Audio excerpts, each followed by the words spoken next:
چیرمن صاحب مدثر سبحانی چیما دغسې نوجوان مفتی محمد اسماعیل نیاز صاحب او د هغوی د پوره ټیم د زړه د تله شکریا ادا کوم چې دومره وروسته پاتې علاقه کې هغوی د صحافیانو قلمکارو ادیبانو د هغوی دپاره یو ځانګړی پروګرام چې دی نو هغه تابع کړ. یقینا چې دا ډېره د ستاینې وړ خبره ده. د هغې نه پس زه راځم دلته په دې محفل کې ډېر ښکلې قابلان ادیبان چې د نومونه علمه لکه ټول نه مخکې پروفیسر ادریس صاحب چې هغه ماهر تعلیم دی د علم سرچینه ده. داسې زموږ ډېر قابل د صحافت استادان دي پکې ادیبان دي پکې د هغوی مخکې به خبرې کول ما ته لږ ګرانې شي خو ډېر معذرت سره او اجازت سره به زه یو څو خبرې کول غواړم. دلته به موږ راځو په علاقه کې په معاشره کې د صحافت د قلمکارو د ادیبانو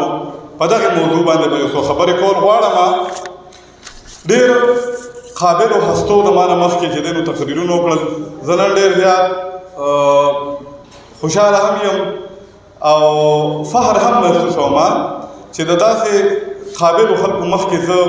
په سټیج باندې ودرېدم او یو څو خبرو اجازت او یو مقام راته میلو شوه نو ډېر خوشحاله هم یم.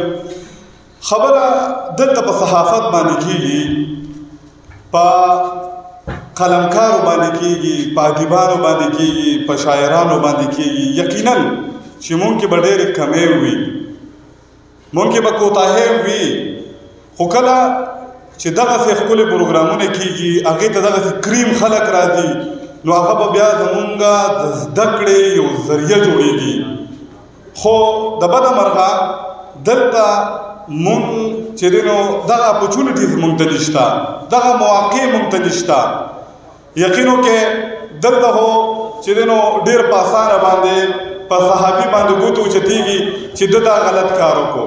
بلکل د ټولو نه زیات تنقید برداشت کولو والا صحافي چې دی، قلمکار چې دی، شاعر چې دی نو هغه مخکې ځي. خو ورسره دغه تنقید چې دی نو دغه تنقید برای اصلاح پکار ده، تنقید برای تنقید نه دی پکار. ملګرو کله چې سوشل میډیا راغلی ده نو په سوشل میډیا نه پس د صحافت اصول بیخي اړو ښکاري نه. د دروغو یو برمار دی، فیک نیوز دی چې ته یو خبر یو کریډیبل صحافي یو نیوز هغه ته راشي. یقینو کې دلته تاسو ته خپل ځان دغه کومه یادوم کله چې ما دلته کې نیوز راغلی دی نو داسې وخت راغلی دی چې د هغې لپاره ما د 100 روپو کارډ هم په موبایل باندې استعمال کړی دی د هغې د کنفرمیشن دپاره. د هغې نه پس چې دی نو ما هغه خبر چې دی نو بیا په خپل چینل یا ما خپل چې د ما اداره ده نیو ټي وي نېبات هغې ته ما بیا لیږلی دی. خبره دا ده چې فیک نیوز دلته برمار دی، د هغې به مونږ څنګه تدارک کوو. د دې دپاره چې دی نو ما چې دی نو کم از کم 4 ورکشاپ چې دی نو ما هغه اټینډ کړي دي. لاهور کې مې اټینډ کړی دی، کراچۍ کې مې اټینډ کړی دی، پېښور کې مې اټینډ کړی دی. نو کله چې ستا تربیت وشي نو تا خپله به تا ته بیا پته لګي چې فیک نیوز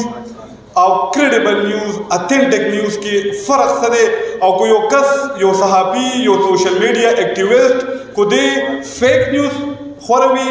او د اتھینټک نیوز خوروي نو د په کریډیبلیټي باندې څومره دا اثر انداز کېږي. نو زما هغه کم نوجوانان دا نوې کم صحافیان رونه چې دي هغوی ته به مې دا خواست دي چې صحافت دا به مونږه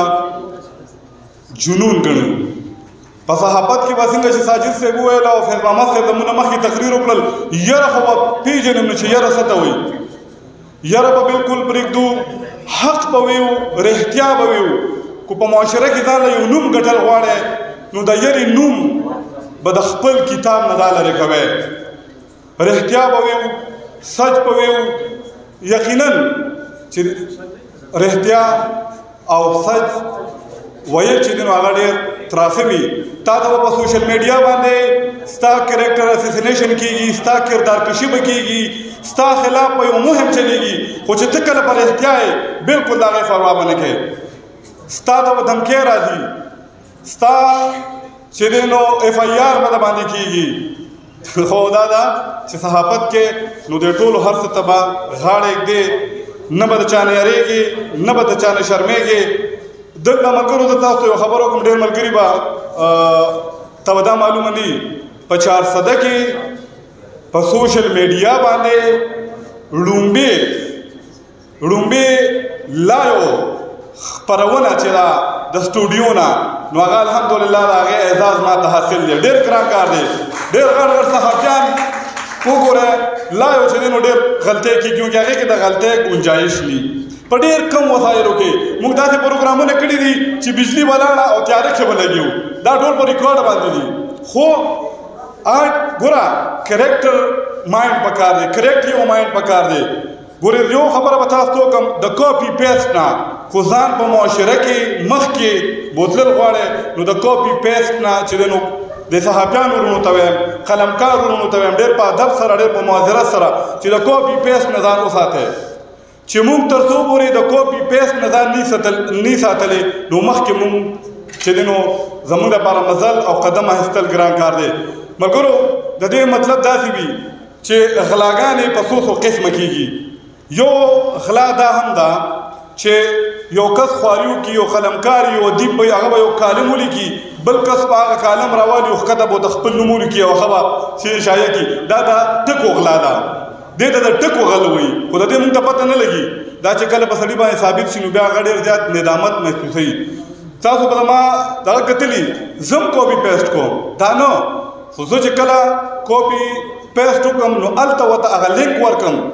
چې آیا دا ما د جیو نه راغشتی دی،